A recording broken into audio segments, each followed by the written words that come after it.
Welcome back to Call to the Home. Today we will conclude our most recent series on cleaning your home. And in this last episode, we're going to talk about what you absolutely must do, regardless of circumstances, regardless of the level of cleanliness overall in your house, to keep clutter from overtaking your house. So, I have a couple of tips for you today for, again, focus areas. And as we talk through those, I'll of course throw in advice for if you're already at that point, how do you move to the next level?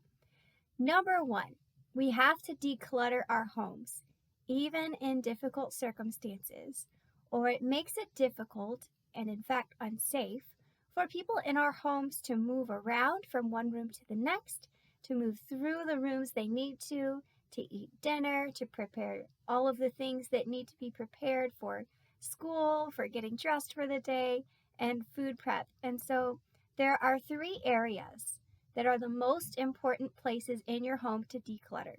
Like I said, if you're in difficult circumstances or just starting on this process, you can't tackle everything. You could pick one room and go through it one at a time. However, I'll tell you just by my own life experience, when you try that method, what ends up happening is the clutter creeps back in the same order in which you went through the rooms. And it becomes this never-ending cycle, and your house never feels clean because these three areas are cluttered up. It doesn't matter how neat and organized the upstairs linen closet is. If these three places are cluttered, your house does not feel clean. You'll feel stressed, and everyone in the home is not going to feel comfortable and cozy either. Area number one, the dining table. Now, if you have multiple tables, include whichever ones you either use or eat at the most, but we only have one. And this is a very important place for us to complete our work, for do art projects, and for eating at. But we've got to continually work throughout the day to keep the clutter off the table. If you have children in the home, this may require some training of the children as well. If they're playing something or doing art at the table, they need to know that if their bum gets out the chair, they clean up everything there before they move to another room. Now, of course, occasionally circumstances will require schedules, having to get out the door for an appointment, that you permit clutter to remain on the table for a short period of time. But as we've said many times here on this episode and on this series, we should not let that be the pattern. If that is the norm, we're doing something wrong. So, the table's got to continually be empty. Dinner time, meal times, those create great checkpoints, bedtime as well, for making sure the table is free of anything that's not necessary for eating. So, for in our house, for convenience sake, we keep a box of tissues on the table. But we don't need those at meal times, and as many of us as there are crowded around that one table, it takes up too much space where we would prefer to let the food be on the table with us. So the tissue box gets relocated at each meal. Children are assigned to those chores to help take things off the table that otherwise live on the table and to bring things to the table that we need for meals. You'll have to look at your home and organize what sort of system works best for you. But number one most important thing about keeping that table decluttered is to not allow it to become a storage place for anything. It can't be the place where the kids' artwork is left to dry so that it can then be attached to the refrigerator or hung on the wall. You've got to find another space for that. And so when your husband comes home from work, when you're coming back from a vacation, from church, you want to make sure when you walk in the door that table is clean, clear, and empty. It makes a huge difference in the feel of the home and your stress level. Area number two that is most important to declutter in your home is when you walk in your entry doorway, what is in your line of sight? Anything in your primary walkway and line of sight from that coming in from the house, whether that's outside of the garage, however you get in, anything in that line of sight has got to be neatly organized, decluttered, put in bins, however you need to do it. If your home has an open concept, like mine, that's a lot of stuff to tackle. Take that one piece at a time. From our walkway, as we enter our home, there are actually 3 distinct rooms that we can see because of the open concept. You may not have the capacity to go this weekend and tackle all 3 rooms. You might. Maybe you've got enough kids that are able to pick things up and put them in bins for you. To get started, to be completely honest, it's really helpful to get a really big bucket or bin and just take everything that looks cluttery in your line of sight and just dump it in that bin. And put it in a closet somewhere out of the way and see if you actually need or miss anything that's in that bin over the next week. If you don't, that tells you something. Maybe those items shouldn't come back. Maybe someone else could enjoy them. Donate them, consider that. But that's a really fast way to kind of declutter. Is just go ahead and dump everything in the bin no matter what it is. Now, the other thing may be true for you, and that is that you've got a lot of items that are hanging out that are meant to be transported to their proper locations, and they just haven't gotten transported to those proper locations yet. So in that case, as you dump them in the bin, you'll find that you do in fact need them. Just remember everything's in the bin. You'll have to dig through it and find it. Now, I do have a solution for making sure that doesn't continue to happen in the future, and we'll get to that in just a few minutes in a later tip. But entryway, line of sight, very important. Try to keep to a minimum anything that lives on the ground, anything that lives on any countertops or shelves, fireplace mantles that you can see through that line of sight. Shoes being chucked all over the floor is not acceptable. It's automatically going to look really cluttered and bad. And again, I have a tip for you later on for how to address that if you haven't ever considered that before. Number 3 area that's very important to keep decluttered, and this one is actually not just for feeling like it's clean and organized and having that homey, low-stress environment in your house. This one's actually a safety issue. I speak to this of my children often because they still, after so many years of training, still forget and want to say, but why, Mom? Why do I have to stay out of that area? Why do I have to pick up those items before I go to bed?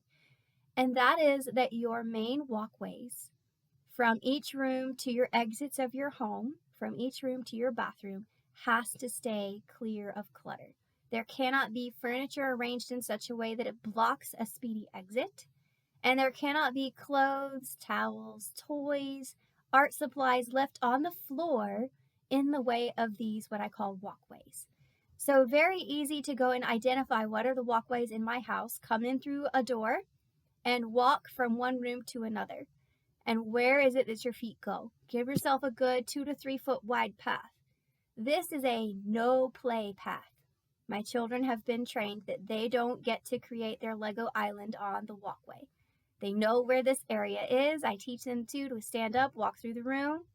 If you can't walk through the room without jumping over or stepping around, then you've built it in the wrong place. You're allowed to build in the margins as much as you want to. Have fun.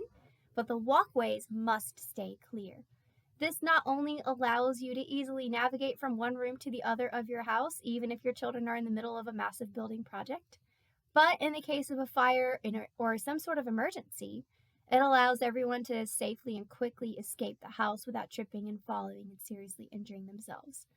Same thing goes for walkways to the restroom. You never know when sometimes food poisoning or a stomach virus might hit and someone needs to quickly get to the toilet, or maybe like me, you have a little one who likes to play and ignore that urge that they need to use the restroom until the very last second. And then they're running like mad, tripping on things, stepping on Legos. Not good, as they try to get through the walkway that they have since blocked with their toys and belongings. So you've got to keep those completely clean and clear. This is going to be a continual process. This is not something that you're going to go next week and you're going to clean all your walkways and they're going to stay like that forever. As we see with creation, since sin has entered the world, we have to continually work to remove the negative consequences that sin has allowed and to put the earth back in a better ordered condition. The same is true in your house. If you do nothing, it's not naturally going to be and stay clean. You have to work to get it to be and stay clean. And same thing goes for keeping those walkways clear. Another great example of how does this happen and how do I handle it is shoe takeoff. When we come home from going out someplace, from going to church, the kids all sit on the floor, they take off their shoes, and immediately they want to go up and run off and do the next thing, leaving shoes, sometimes rain jackets, coats scattered all over the walkways. I have to remind them, sometimes they're actually really good about remembering and reminding each other, that they have places for their shoes to go. The coats and jackets need to get hung back up in the closet right away.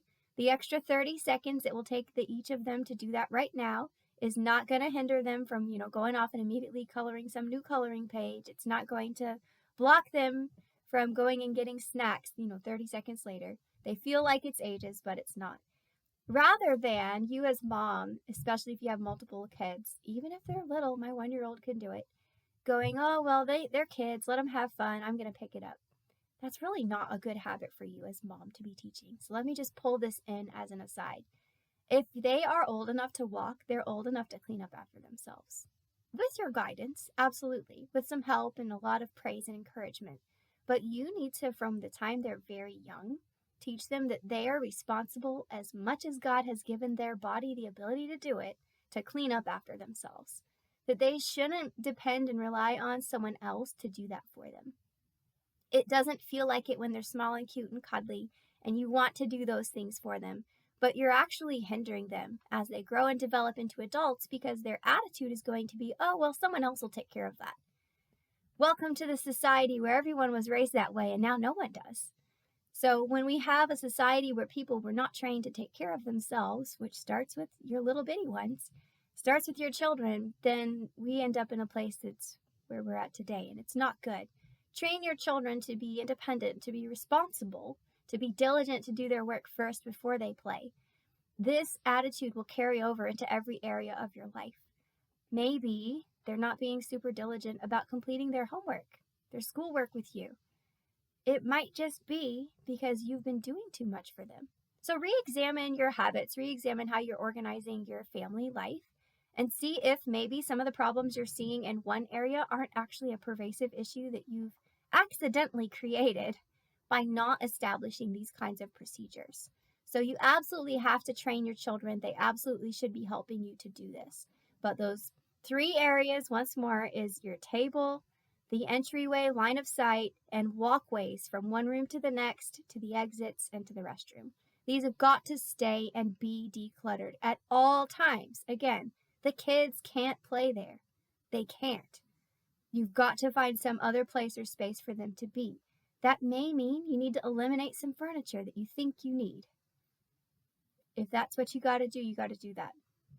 All right, tip number 2, outside of the decluttering, in those same 3 areas, at your table, your entryway, line of sight, and your walkways, if nothing else, please make sure that they stay well vacuumed and that the crumbs are wiped off of the table. There shouldn't be sticky spills and little bits of bread crust that the kids picked off of their bread that you made for them all over the table. It makes it, even though it's not cluttered, feel dirty because it actually is. So simplest thing to do is just wipe it down every time you wash dishes. Have a child assigned to do this if you have children. Keep a lot of extra washcloths so you can do it easily. But every time the table is used, when you remove dishes off after dinner, go ahead and wipe it down. You can just brush the crumbs onto the floor as long as you're going to vacuum immediately afterwards. Run the vacuum at least in those walkways. If you are truly in a difficult situation, time is at a premium, you're not able to do as much as you normally would and should do, at least vacuum those walkways, under the table, and what you can see of the floor from your entryway. The house will feel much cleaner. You'll keep the bugs to a minimum as long as your children are trained to only eat snacks at the table. If not, you're going to have to follow them around and vacuum wherever they ate. But at least your house is still functioning and feeling clean. Ideally, yes, you should vacuum all of the floors. Even if there isn't anyone in the room, dust, naturally just from the air and from the units of the heater and fan and AC running, is going to blow around your house. It's going to settle onto the carpet, and that's going to build up over time. So you do need to vacuum every single area of your house. If you have hardwood floors, sweep, mop, however you handle that, that's got to happen eventually. Good idea to do that at least weekly, even if you're not in that room. Now in my house, 5 kids, most of them pretty little still, we vacuum multiple times a day. Now not every single room, but the bathrooms, the dining room, the living room, entryways, multiple times a day. So that's an ideal situation. But again, in those survival modes, at least make sure that you're vacuuming those main areas once a day. Now, ideally, again, if you're trying to time it and you do want to make sure that your husband's got a good environment to walk into when he comes home, try to do that, 30 minutes to an hour before he gets home from work. So kind of judge that time and do your vacuuming then, if you can only get to it once a day. Kids like to help. A lot of them love vacuums. Now, I know some little bitty ones get scared of them, but once they get past that age, especially boys, I don't know what it is, they love to vacuum. There are toy vacuums out there that actually vacuum. My little ones love that, especially because it looks like the same shape and style of vacuum that we actually use in our house. So Christmas presents ideas, if you can afford to buy it yourself, if maybe you want to ask for that from the grandparents and relatives, but that is a really fun way to get the kids excited about cleaning. And then they're fighting over who gets to vacuum, and you don't have to do it. Now, you may have to follow up behind them and kind of get a couple areas they missed, but that's a great way to get them involved in helping as well. Tip number 3, if you have multiple floors to your house, let me tell you something that has completely changed and greatly helped our ability to keep things on the right locations. Up-down baskets. What is that? I have 2 baskets in my house, and I don't usually say, hey, go out and buy a brand new basket and add this thing to your house. I use what I've already got. So laundry basket always lives upstairs. That's where my laundry room is. It's not on the main floor. So upstairs, I use the laundry basket. I always put my clothes away immediately after doing laundry, so it's always empty minus that 1 15-minute little spit there. If that's not your habit, go back and watch the previous video about laundry, and you can kind of get a better habit going there. Downstairs, the kids have a number of bins and baskets that we can sometimes store things in, so I just usually use whichever one is empty or consolidate one and have one available. You might want to go ahead and pick one up. That's up to you. But what we do is keep these baskets in a location where they don't look cluttered. So downstairs, we'll talk about this more in a second with a future tip, I have we call it a shoe shelf. It's a bookshelf for shoes. But the top of it, we leave it empty on purpose. And the basket lives right there. It's not a big basket, the size of one of those little cube shelf baskets. And that is the upstairs basket. When the kids bring down toys, when there's an activity going on downstairs that required objects whose home is upstairs and we're done with them, they go in the up basket. And so throughout the day, we're just throwing items in that basket. Unless, of course, they're going to play with it right away and then they march it upstairs happily, but usually they don't. As I'm walking through the house, the kids have gone upstairs to go play. I'm looking around downstairs. I see items that belong upstairs. I go ahead and just dump them in the basket. And likewise for upstairs. I'm always up there at least a couple times a day doing laundry, putting the kids to bed, putting them down for nap time. When I'm there, we throw things into the laundry basket that need to go down. When I go up or down the stairs, I bring the up basket up with me and I bring the down basket down with me. We dump it in the new place, and then we play a game. All right, everybody, quick. Let's see how fast we can put the items away. Sometimes there's a mini marshmallow in it for them. You'd be amazed what you can get kids to do for that. Other times it's just a fun game. Hey, who can beat mom? Who can get rid of the most items? And so we put those items away immediately once that basket's been transported. And then the baskets are put back in their rightful locations for the next time. It's okay if you don't need that basket the next day to leave it in that location. You don't have to move it up and down every single day. So sometimes my basket that sits on top of the downstairs shoe shelf stays there with a couple items in it for 3-4 days. If nobody's asked for the items, I'm not in a huge rush to get them upstairs. But when I remember to bring it upstairs, when it's kind of getting full, that's time to take it up. Go ahead and dump it. Let's make sure everything gets into its proper location. While it is still somewhat cluttered, right? Everything isn't immediately going back to its home just because it's not practical to continually be running up and down the stairs all day long. It doesn't look cluttered because it's in a basket and nobody can see inside it. And so that just did a huge wonder for us in making sure items get to the right homes, and too that we're not continually going, man, I can't find this thing. It's almost like having a lost and found in your own house. The kids know if they can't find it in its normal location, check the basket first. Maybe it hasn't gotten transported yet. And so that was a huge help for us. Tip number 4, let's talk about this shoe shelf thing. So there's a lot of things on Pinterest. I used to surf and look for all of them, and you probably have too, about these really fancy, expensive ways to organize they call it a mud room, right? We don't have a mud room. It's just a 4 by 4 foot walkway entryway, and then bam, you're in the living room. And so how do you organize all of the shoes that people need as they come and go in the home? How do you organize all of the jackets, sweaters, closet type items, backpacks, and bags? You'll have to look at your house layout and see if you have a way to do it. But what has been an amazing thing for us is to get a bookshelf that has the cubbies in it. So not a flat bookshelf, though you might could make that work too. But a cheap little Walmart Mainstays brand cubby bookshelf. And instead of putting books on it, we got a little cloth bin for each section, and it's for shoes. You don't even have to get a bin, actually. You can just put the shoes in there. Some of the kids prefer not to have a bin, and they don't either.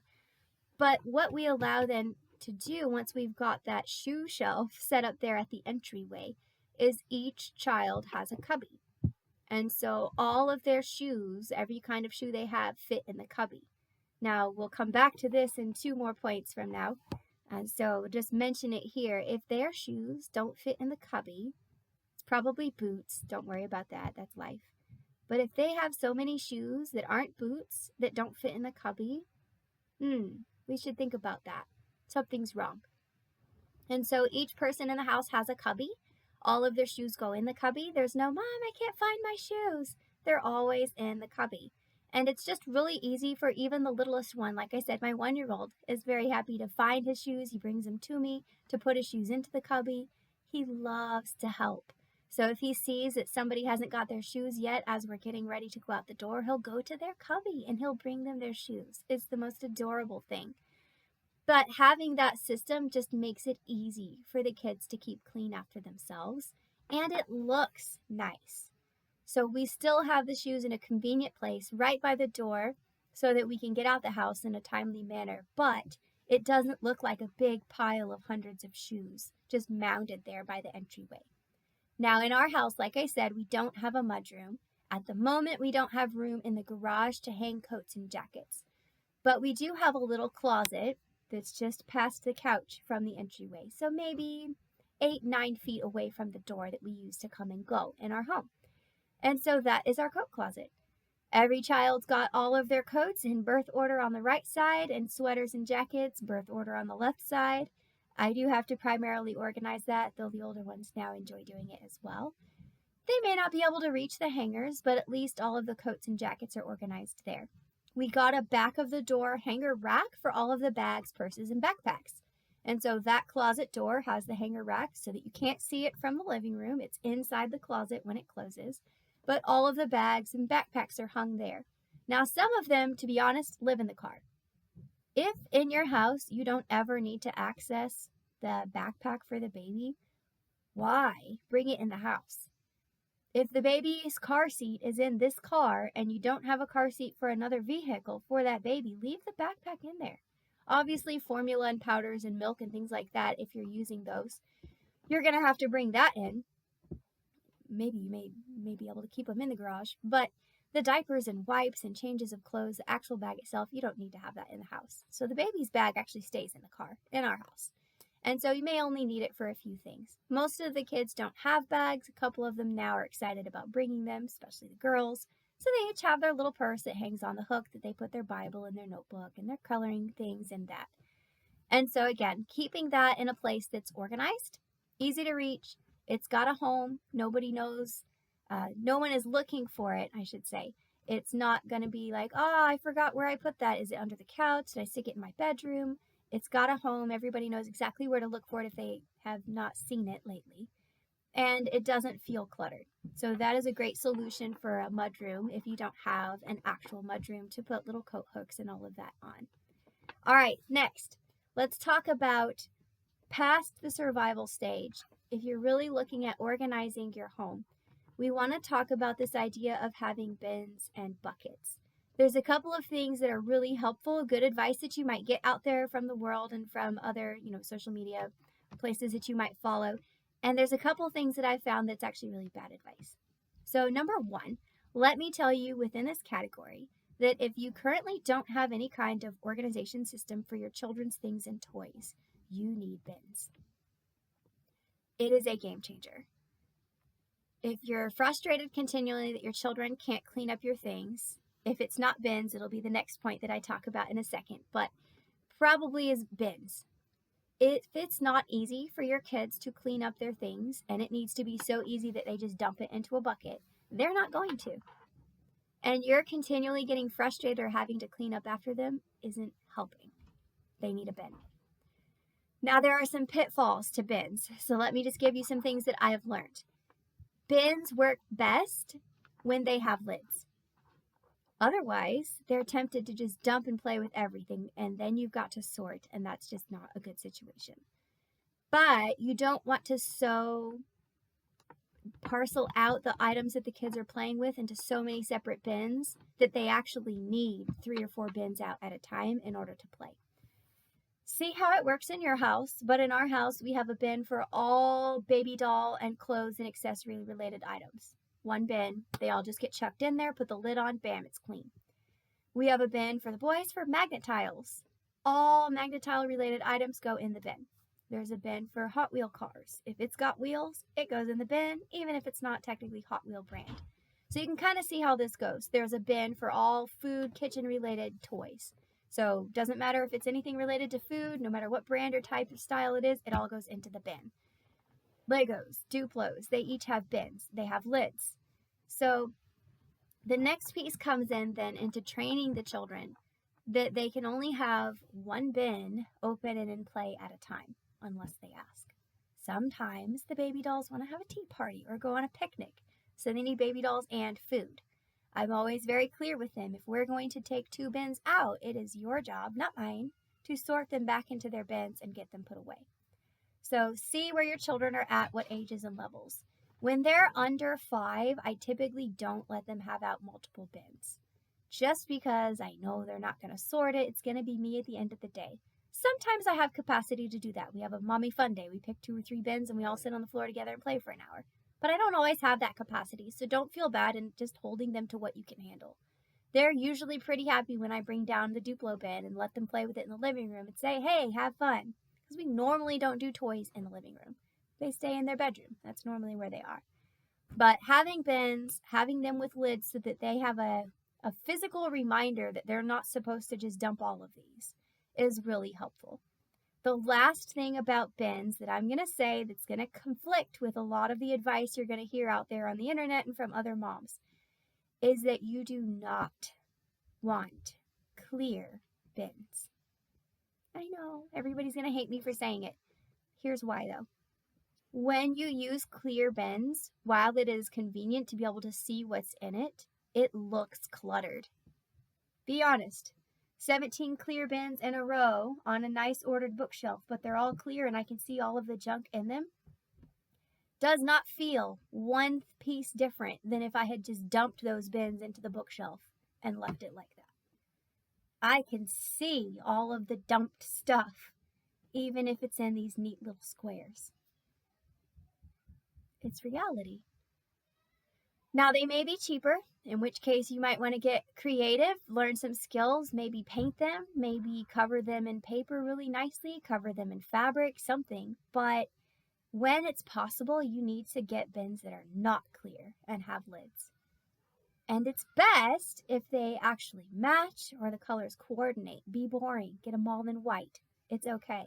Because when they look coordinated and they're solid and they're all put away, the room looks night and day much cleaner and orderly and organized. Now, if you're putting the bins in the attic or someplace where it's behind a closed door and no one's going to see it, then maybe having a clear bin might be okay. I still don't like them. The clear plastic is much thinner. It actually breaks down much more quickly than the solid plastics. So long term, it's really not a good financial situation. It's not a good situation for organization in the field of cleanliness. So I just encourage you to avoid clear bins when possible. Do use bins. Get solid colors with lids. And that will help, especially with cleaning of kids' toys and things. Now, while we're on this topic, before I jump into the very last one, let me say that I use bins for me too. So it's not just for people that have kids. Under my bed storage, we made sure that we had a type of bed, or I guess it's not a box spring set. What would you call it? It's just a typical metal bed frame that has enough clearance that I can fit bins underneath it. Now, some of the ones that I have right now are just fabric bins. They don't hold up well long term. I am looking to replace them with plastic ones or something else that's at least a little sturdier. But use what you can. Again, solid colored, not clear, but try and keep it organized. I do a lot of crafting. So we're talking fabric, crochet thread, knitting yarn, paper, cardstock, all of those types of things. They each have a bin and they live on my side under the bed. There's a bin for felt. The kids love to do felt activities. I like making little felt books and busy books and things for them. And so each thing has a bin. It goes under the bed. For my husband, cords. Oh my word. So many cords. Everything's got connector cables. They got USB A, USB B, USB C. I don't know what all of these things are. I just try and find the one that looks like it's the right fit. But there's so many cords and cables and different kinds of fancy light bulbs and battery chargers, right? So he's got bins. And so there's a bin for cords, there's a bin for Apple cords and non-Apple cords, there's a bin for all of the battery chargers and connectors and all of those sorts of things. So bins can be helpful even for organizing things that aren't for kids. In my kitchen, for example, I have bins for cookie cutters. So all the cookie cutters go into this bin. It lives on top of the cabinets. There's another bin that has all of my, cake decorating type supplies, the birthday candles, the food coloring, and all of that, another bin.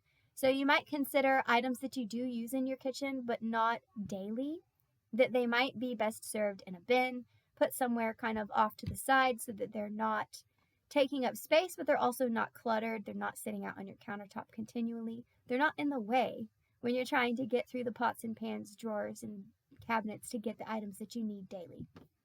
Bins are very helpful.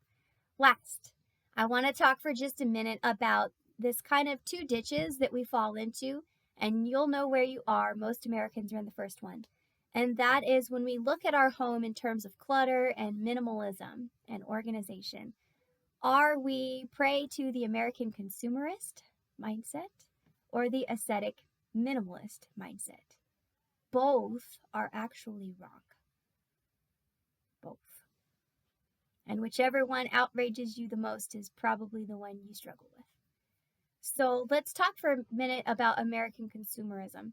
As you're going through and decluttering these main areas, your table, your entryway, your walkways for safety, as you're trying to organize so that it stays clean and orderly throughout the day, you might run into the problem that the kids actually can't keep clean, even though you've got bins with lids.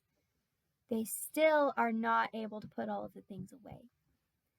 This doesn't necessarily mean a problem with training the children. It might be. Start there. Absolutely start there.